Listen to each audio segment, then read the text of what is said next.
Hello everyone, welcome to Global Online. This is Ankita Sood. So Jammu and Kashmir State Eligibility Test Paper 1 preparation में people development and environment से related कुछ important तिथियां आज हम discuss करने वाले हैं। जैसे कि आप सबको मैं बता देती हूँ कि पर्यावरण से रिलेटेड कुछ इम्पोर्टेंट डेज होते हैं, जैसे कि वर्ल्ड एनवायरमेंटल डे कब होता है, वर्ल्ड ओजोन डे कब होता है। तो इस तरीके के कुछ इंपॉर्टेंट दिन होते हैं जो कि एग्जाम में पूछे जाते हैं। सो इन सभी टॉपिक्स को आज के सेशन में हम डिटेल में कवर करेंगे, तो आप सब स्टूडेंट्स इस सेशन में अंत तक बने रहिएगा।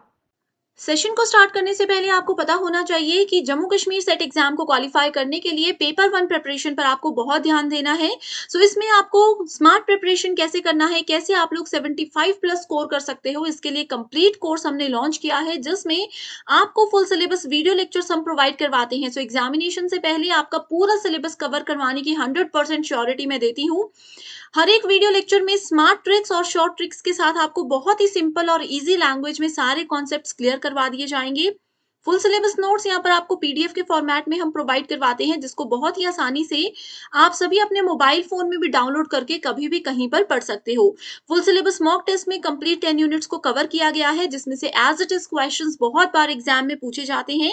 एंड इस मॉक टेस्ट से आपको एक क्लियर आइडिया ये भी हो जाएगा कि किस लेवल के क्वेश्चंस इस पेपर में पूछे जाते हैं। इसके अलावा previous year questions with solution हम आपको देते हैं, जिससे आपको ये भी पता चल जाएगा कि काफी सारे क्वेश्चंस एग्जाम में रिपीट होते हैं, कैसे आपने करेक्ट आंसर को आइडेंटिफाई करना है और एग्जाम का क्या लेवल है। इसके अलावा 2000 प्लस एमसीक्यू क्वेश्चन बैंक, जिसमें हर एक क्वेश्चन के सॉल्यूशन के साथ आपको डिटेल में एक्सप्लेनेशन भी प्रोवाइड करवाई जाती है। एंड अगर आपके कोई कॉन्सेप्ट क्लियर नहीं है तो 2000 एमसीक्यू पीडीएफ में आपके वो कॉन्सेप्ट में बिल्कुल क्लियर हो जाएंगे। इस चीज की भी मैं आपको श्योरिटी देती हूँ। सो गिवन व्हाट्सएप नंबर्स पर आप जल्दी से कांटेक्ट कर लीजिए। इसको ज्वाइन करने के लिए सिर्फ आपको एक ही बार फीस देनी है, वो भी सिर्फ 2000 रुपए। जब तक आपका ये एग्जाम नहीं हो जाता तब तक आप इस कोर्स का बेनिफिट उठा सकते हो। सिर्फ एक ही बार ये फीस आपको देनी है। इसके अलावा फ्री वीडियोस चाहते हो, कोर्स की फीस पे करने से पहले एक्सेस चाहते हो, तो आप लोग ग्लोबल ऑनलाइन ऐप को डाउनलोड कर लीजिए। ऐप डाउनलोड करने के बाद स्टोर सेक्शन पे आपको सर्च बार में कोर्स का नाम लिखना है। कोर्स का ओवरव्यू आपके सामने आ जाएगा। यहाँ पर आप इसका पूरी जानकारी ले सकते हो। कंटेंट सेक्शन पर क्लिक करोगे तो आपके सामने पेपर 1 का कंप्लीट सिलेबस है, मॉक टेस्ट है, 2000 एमसीक्यू पीडीएफ है। एंड यहाँ पर आप देख सकते हो यूनिट वाइज फोल्डर्स हैं, जिसमें आपको टेस्ट भी मिल जाएंगे, वीडियो लेक्चर्स भी मिल जाएंगे और एक पीडीएफ फाइल मिल जाएगी, जिसमें कंप्लीट आपको यहाँ पर नोट्स हम प्रोवाइड करवाते हैं इंग्लिश एंड हिंदी दोनों ही लैंग्वेजेस में। जैसे अगर हम रिसर्च की बात करें, आप देख सकते हो थियरी लेक्चर्स अवेलेबल है, एमसीक्यूज लेक्चर्स अवेलेबल है, नोट्स और टेस्ट सीरीज यहाँ पर हम आपको एग्जाम के लेवल के हिसाब से प्रोवाइड करवाते हैं। सो आज ही गिवन व्हाट्सएप नंबर्स पर जल्दी से कांटेक्ट कीजिए एंड द कोर्स का बेनिफिट उठाइए। सबसे पहला इंपॉर्टेंट दिन है वर्ल्ड अर्थ डे, जिसको कि 22 अप्रैल को हर साल मनाया जाता है।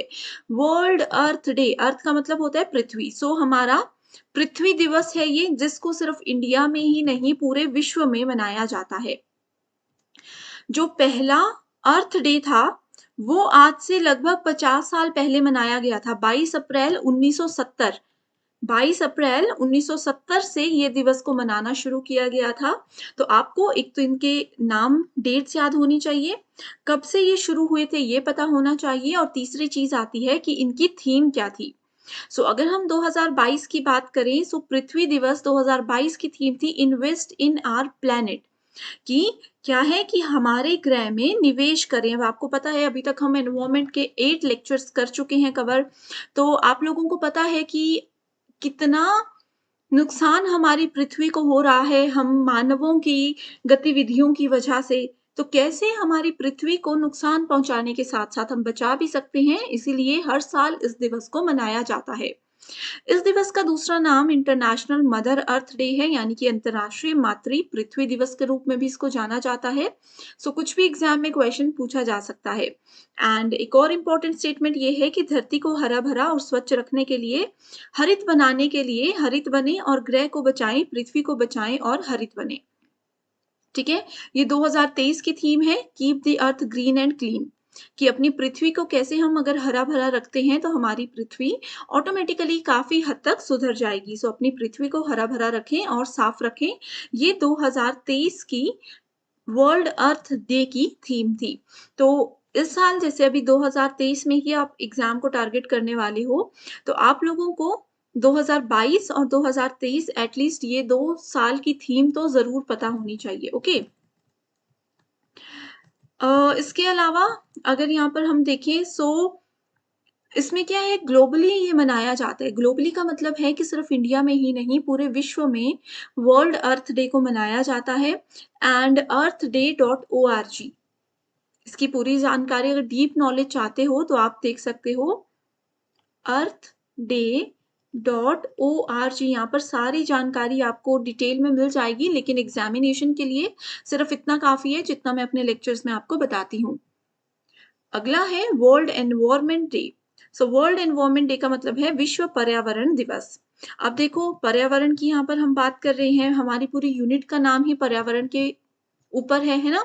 इसको कब मनाया जाता है? इसको हर साल 5 जून को मनाया जाता है। अब यहाँ पर प्रश्न आता है कि इसकी 2023 की क्या थीम है?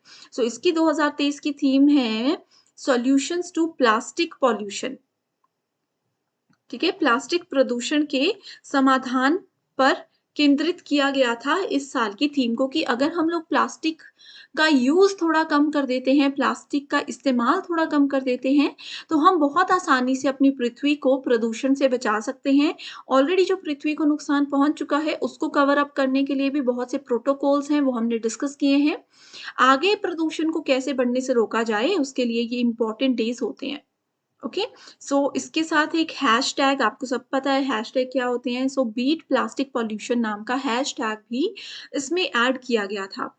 अब अगर हम लोग विश्व पर्यावरण दिवस की बात करें, पर्यावरण को बचाने के लिए जितने भी इम्पोर्टेंट दिन है, अंतर्राष्ट्रीय दिवस, इंटरनेशनल डेज हैं जितने भी, उनमें से सबसे ज़्यादा महत्वपूर्ण दिन और सबसे ज़्यादा बड़ा दिन वर्ल्ड एनवायरनमेंट डे को माना जाता है। 1973 से 1973 से ये दिन हर साल मनाया जाता है एंड हमेशा की तरह इसमें ना सिर्फ इंडिया ही भागीदार है, इसमें और भी बहुत सी कंट्रीज़ हैं। अब ये तो मैंने आपको 2023 की थीम बता दी, सॉल्यूशन टू प्लास्टिक पॉल्यूशन, कि प्लास्टिक प्रदूषण के समाधान। अब यहाँ पर सवाल आता है कि 2022 की थीम क्या थी? तो वो थी ओनली वन अर्थ, कि हमारे पास सिर्फ एक ही पृथ्वी है। ये लोगों को बताया गया था इस दिवस में। 2022 की ये थीम है, ठीक है, कि हमारे पास सिर्फ एक ही पृथ्वी है जिसमें इंसान जीवन जी सकते हैं। तो इसको बचाएंगे तभी हम आसानी से अपना जीवन व्यतीत कर पाएंगे। अगर हम इसको नहीं बचाते हैं तो हमारे लिए भी मुश्किल है और हमारे आगे आने वाली जनरेशन्स के लिए भी मुश्किल है। इतनी चीज़ें क्लियर हैं तो कमेंट करके ज़रूर बताइएगा एंड हमेशा की तरह अगला टॉपिक आपको क्या चाहिए, नेक्स्ट वीडियो पे आप क्या चाहते हो मैं कवर करूँ, वो भी मुझे कमेंट करके बताइएगा। आपकी रिक्वेस्ट को ज़रूर पूरा किया जाएगा। ओके, इसी के साथ तीसरा इम्पोर्टेंट दिन है वर्ल्ड ओज़ोन डे। हमने ओज़ोन लेयर, ओज़ोन परत और उसके क्षरण के बारे में डिटेल में पढ़ लिया है। सबको पता है कि पृथ्वी के बाहर एक लेयर होती है जो कि सूर्य से आने वाली हानिकारक यूवी किरणों से हमें बचाती है। ओज़ोन लेयर को बचाने के लिए कौन-सा प्रोटोकॉल है? हमने डिटेल में ये पढ़ा है, उसको बचाने के लिए मॉन्ट्रियल प्रोटोकॉल बनाया गया है। ओके, 2022 की अगर बात करें, 2022 में वर्ल्ड ओज़ोन डे, विश्व ओज़ोन परत कि जो संरक्षण का दिवस है, अंतर्राष्ट्रीय दिवस है, ये इंटरनेशनल डे होता है। इसकी थीम थी global cooperation protecting life on earth. ठीक है, पृथ्वी पर जीवन की रक्षा के लिए वैश्विक सहयोग, ये थी 2022 की थीम। 16 सितंबर को हर साल मनाया जाता है। 2023 की थीम क्या है? ये थीम है Montreal protocol fixing the ozone layer and reducing climate change. Montreal protocol ozone परत को ठीक करना और जलवायु परिवर्तन को भी कम करना, ये थीम है 2023 की। वर्ल्ड ओजोन डे के लिए आपको इतना पढ़ना है और ये काफी है।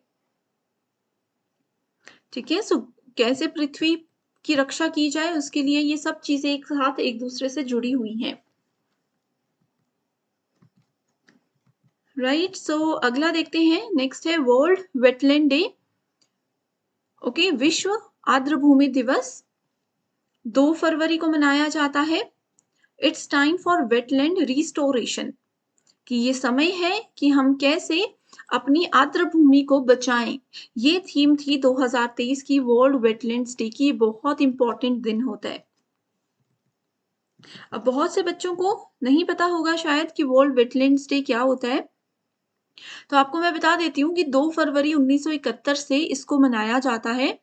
हमारे जो जीव-जंतु, पेड़-पौधे हैं, ये सब चीज़ें वेटलैंड्स के अंदर आती हैं, ठीक है? मछलियाँ इत्यादि जितने भी ये सब जीव होते हैं, ये सब वेटलैंड्स के अंदर आते हैं। जैसे पृथ्वी के ऊपर पेड़-पौधों की रक्षा करने के लिए थीम्स बनाई जाती हैं, डेज़ बनाए जाते हैं, वैसे ही पानी के अंदर की चीज़ें भी इसमें कवर की जाती हैं। ठीक है, 2 फरवरी को हर साल मनाया जाता है। Vital role of wetlands for people and planets कि आर्द्र भूमि की क्या महत्वपूर्ण भूमिका है हमारे विश्व में, हमारे जीवन में, हर इंसान और हर प्लैनेट, हर पीपल, हर लोगों के लिए कि क्या इसका महत्वपूर्णता है, उसके लिए लोगों को जागरूक करने के लिए ये दिन मनाया जाता है। इसी के साथ अब आगे बढ़ते हैं, कुछ इम्पोर्टेंट डेज़ को यहाँ पर हम कवर करेंगे। अभी तक देखो डिटेल में मैंने आपको डेज़ बता दिए। ये वो डेज़ हैं जो कि बार-बार एग्ज़ाम में पूछे जाते हैं। इसके अलावा कुछ और इम्पोर्टेंट डेज़ को हम यहाँ पर कवर करते हैं, ओके? सो मंथ वाइज़ हम करेंगे। सबसे पहला आता है 26 जनवरी। 26 जनवरी होता है एनवायरमेंटल एजुकेशन। जो पर्यावरणीय शिक्षा बच्चों को नहीं होती है, उस शिक्षा के बारे में जागरूक करने के लिए 26 जनवरी का दिवस मनाया जाता है। ओके, इसके अलावा फिर आता है 28 जनवरी का दिन। ये होता है international day for reduction of CO2 emission. Reduction of CO2 emission की CO2 की एमिशन को कैसे कम किया जाए, इसके ऊपर रहता है 28 जनवरी। ठीक है, फरवरी में हमने 2 फरवरी को वेटलैंड्स डे पढ़ लिया। इसके अलावा मार्च की बात करते हैं, सो मार्च में आ जाता है 3 से लेकर के 5 मार्च के बीच में आपका जो इम्पोर्टेंट डे रहता है, वो होता है world wild life day. Wild life day, ठीक है? एंड 21 मार्च होता है इंटरनेशनल डे ऑफ फॉरेस्ट। ठीक है, वनों के लिए लोगों को जागरूक इसमें किया जाता है। इसके अलावा 22 अप्रैल को हमने पढ़ लिया। 22 अप्रैल को होता है अर्थ डे। वैसे तो बहुत सारे दिन होते हैं हर एक महीने में, कम से कम 8-9 इम्पोर्टेंट दिन होते हैं, लेकिन सिर्फ एग्जाम के लिए जो ज़रूरी है वही मैं आपको बता रही हूँ। इसके अलावा मई में आ जाता है आपके पास, अगर मई की मैं याद करूँ, सो 22 मई को सेलिब्रेट किया जाता है world biodiversity day. Okay, world biodiversity day. अगर आपको ये PDF चाहिए जिसमें हर एक इम्पोर्टेंट डे है तो मुझे कमेंट कीजिएगा, मैं ज़रूर शेयर कर दूंगी। 5 जून को आता है वर्ल्ड एनवायरनमेंट डे। इसके बाद जुलाई में आ जाता है, जुलाई में ऐसा कुछ इम्पोर्टेंट दिन नहीं है। देन वी हैव अगस्त, अगस्त में भी इतना कुछ इम्पोर्टेंट दिन नहीं है। देन वी हैव सितंबर, सितंबर में 18 सितंबर की अगर हम बात करें तो इसमें आ जाता है वर्ल्ड वाटर मॉनिटरिंग डे। पानी को से रिलेटेड, जिस पानी की बचत भी ज़रूरी है अच्छा जीवन जीने के लिए, सो वो चीज़ें इसमें कवर की जाती हैं। देन वी हैव अक्टूबर, सो अक्टूबर में भी ऐसा कुछ दिन नहीं होता है। यस, अक्टूबर में होता है, that is 24 October, international day of climate action. अंतर्राष्ट्रीय दिवस होता है ये, जिसमें हम अपने क्लाइमेट, मौसम और इन सब चीज़ों के ऊपर ध्यान देते हैं, लोगों को जागरूक करते हैं। देन वी हैव नवंबर, नवंबर में भी ऐसा कोई इम्पोर्टेंट एग्जाम के लिए जो इम्पोर्टेंट है ऐसा दिन नहीं है, और दिसंबर में भी नहीं है। ठीक है, सो ये 8-10 नाम मैंने आपको बता दिए हैं। किसी में भी कोई डाउट है तो मुझे कमेंट करके पूछ लीजिएगा। पेपर 1 के साथ-साथ पेपर 2 प्रिपरेशन पर भी ध्यान दीजिएगा। ये आपको एग्ज़ाम क्वालिफ़ाई करने में बहुत ज़्यादा मदद करता है। लेकिन एग्ज़ाम के पैटर्न के अकॉर्डिंग आपको स्मार्ट प्रिपरेशन करना है, जिसके लिए हम कंप्लीट स्टडी मटेरियल आपको प्रोवाइड करवाते हैं। इसमें आपको फुल सिलेबस नोट्स और MCQs मिलेंगे। MCQs में previous year questions, most repeated और एक्सपेक्टेड क्वेश्चंस हैं, जो कि एग्ज़ाम में एज़ इट इज़ पूछे जा सकते हैं। एंड ये स्टडी मटेरियल एग्ज़ाम के बाद इंटरव्यू को क्वालिफ़ाई करने में भी आपको मदद करेगा। सो सब्जेक्ट्स के नाम आपके सामने हैं, अपना पेपर 2 का सब्जेक्ट देखिए। एंड गिवन व्हाट्सएप नंबर्स पर कांटेक्ट करके इसको आज ही ज्वाइन कर लीजिए। इसके लिए सिर्फ आपको एक ही बार फीस देनी है, 1280 रुपए। मैं आपको अश्योरिटी देती हूँ कि एग्जाम जब तक नहीं हो जाता, जब तक इंटरव्यू क्वालिफाई नहीं हो जाता, आप इस स्टडी मटेरियल का बेनिफिट उठा सकते हो। वो भी सिर्फ एक ही बार आपको फीस देनी होगी। तो बिना समय बर्बाद किए जल्दी से इन नंबर्स पर कांटेक्ट करके आप इसकी पूरी जानकारी ले लीजिए। So thank you so much everyone for watching this video and I wish you all the very